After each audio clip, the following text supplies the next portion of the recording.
Hello guys what's up.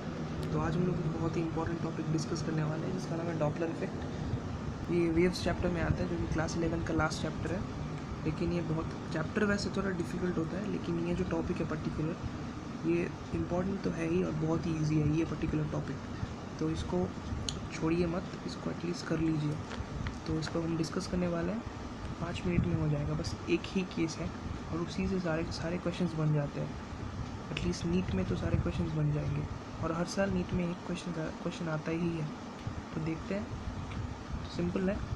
Suppose एक car है, इधर कार मूव कर रहा है इधर, लेकिन मैन है वो भी इधर मूव कर रहा है कार की तरफ। सपोज ये रास्ता है और ये जो कार है इसका एक फ्रीक्वेंसी है, इसका फ्रीक्वेंसी म्यू है, mu C for car suppose, ठीक है। और इसका कोई फ्रीक्वेंसी क्यों होगा, ये फ्रीक्वेंसी हॉकिंग का, ठीक है। इसका कोई फ्रीक्वेंसी नहीं होता है।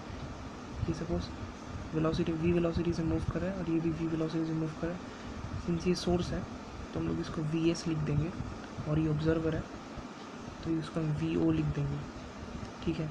तो बस एक फार्मूला है, उसी में डालने पर सारा सम हो जाता है। सिर्फ कार इधर मूव करता है कि उधर मूव करता है उसके ऊपर डिपेंड करता है कि क्या होगा, कैसा होगा फार्मूला। जो जनरल फार्मूला मैं बताता हूँ, ये है म्यू नॉट नया वाला फ्रीक्वेंसी, ये है म्यू सी गाड़ी का फ्रीक्वेंसी, और उसके बाद ये जो एयर है इसके चारों तरफ में जो एयर है उसमें से साउंड मूव करेगा ना इसका तरफ, तो एयर का वेलोसिटी वी एयर सपोज, ठीक है। ये दिया रहेगा क्वेश्चन में, तो आपको फार्मूला ऐसे लिखना है। ये जो नया फ्रीक्वेंसी आपको निकालना है। ये वेलोसिटी ऑफ द कार ये क्वेश्चन में दिया रहेगा, वेलोसिटी ऑफ एयर भी क्वेश्चन में दिया रहेगा, जो कि आपको न्यूमरेटर और डिनोमिनेटर ऊपर नीचे दोनों पे ही बैठाना है वेलोसिटी ऑफ एयर। अभी जो करना है वो डिफरेंट, ये तो सारे केसेस में सेम रहेंगे, लेकिन अभी जो चेंजेस आएगा वो साइन कन्वेंशन में। और हाँ, और एक चीज़, वेलोसिटी ऑफ ऑब्जर्वर ये ऊपर रहेगा, हमेशा न्यूमरेटर में रहेगा। वेलोसिटी ऑफ सोर्स हमेशा डिनोमिनेटर में रहेगा, ठीक है। ये जो चीज़ है, ये सब सारे क्वेश्चन में सेम ऐसे ही होंगे। अब आपको कौन किसके तरफ मूव कर रहा है उसके ऊपर डिपेंड करके यहाँ पर साइन बैठाएंगे, या तो प्लस या फिर माइनस। मैं डिस्कस करता हूँ।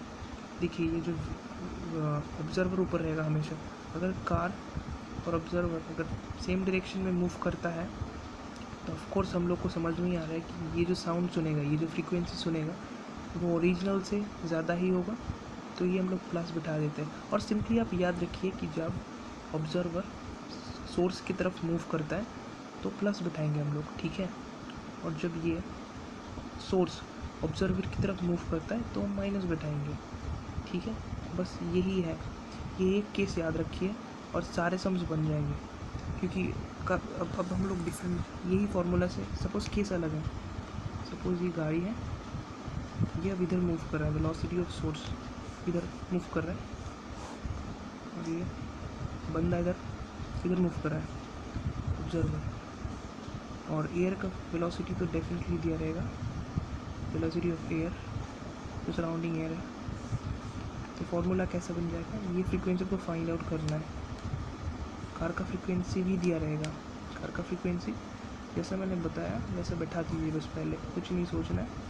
ऊपर ऑब्जर्वर होता है, वेलोसिटी है, ठीक है। ये फ्रीक्वेंसी वेलोसिटी है, वेलोसिटी ऑफ सोर्स ऐसे बैठा दीजिए। अब क्या बोला था मैंने इस केस में, अगर ये सोर्स ऑब्जर्वर की तरफ मूव करता है तो माइनस होता है, जैसे कि आप, लेकिन यहाँ पर क्या हो रहा है, सोर्स ऑब्जर्वर से दूर मूव कर रहा है, वे मूव कर रहा है तो इधर प्लस हो जाएगा, ठीक है। और ये तो ऑब्जर्वर की तरफ सोर्स की तरफ ही मूव कर रहा है तो ये प्लस ही रहेगा, ठीक है। तो बस यही फार्मूला से बस ये प्लस माइनस चेंज होता रहता है। और इसमें बस वैल्यूज़ बैठाएंगे और कुछ नहीं है, बस इसमें वैल्यूज़ बैठाएंगे, न्यूमेरिकल सॉल्व हो जाएगा। अब डिफरेंट केसेस हो सकता है, जैसे कि मैं बताता हूँ। कभी कभी ये ऑब्जर्वर जो है खड़ा रहता है, इसका वेलोसिटी नहीं होता, ये स्टैंडिंग पोजीशन में रहता है, तो सिंपली क्या होगा, इसका ज़ीरो हो जाएगा। ये ज़ीरो बैठाएंगे, कुछ बैठाना नहीं है, तो साइन कन्वेंशन का कोई इधर बात ही नहीं है। तो बस इतना ही, बस इसी के बेसिस में कोई भी प्रॉब्लम्स हो जाएगा, ठीक है। बस इतना ही था वीडियो। तो पसंद आया तो, समझ में आया तो लाइक कीजिए, बस दैट्स इट, और सब्सक्राइब कीजिए। बस इतना ही था, तो बाय।